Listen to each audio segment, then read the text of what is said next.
Made for freedom. We are not made for resignation. Passive acceptance is not the code written into our spirit. If that were true, as a species, we would have vanished long ago. Instead, for millennia, we have shaken off the temptation to simply accept reality and the demand that we bend the knee.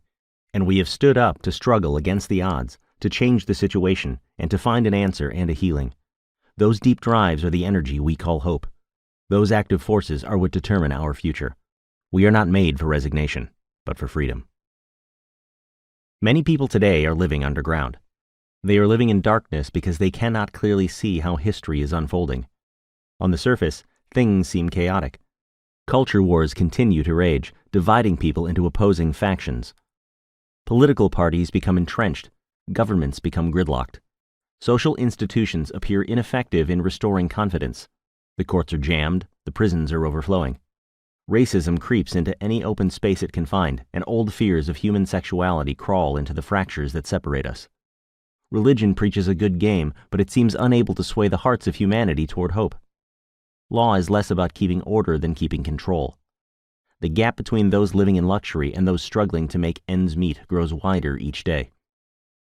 Meanwhile, the greed that drives exploitation ravages the earth, stealing any inheritance of beauty from our children and giving them a future with more natural disasters, pandemics, and conflicts than we have ever known. Right now, a small number of people absorb an enormous amount of what the earth can give. She cannot give more, and when it is all taken, there will be none left, not even for the few. The light toward which we climb is the light of common sense. We recognize that we will have to make some deep changes. We will need to find sustainability. We will need to establish balance in the use of resources, in the fairness of distribution, and in the ethic of justice for all. Peace is not free. It comes at the price of entitlement and privilege. Before we put a single foot on the ladder, we must be prepared for what it will take to reach the top. Is it any wonder that many of us feel our only option is to keep our heads down? We go underground.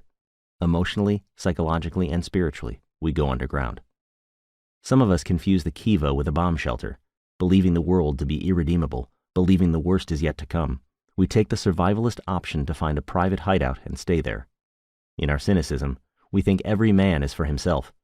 We decide to grow used to living in darkness, accepting our reality as a fearful place we cannot change.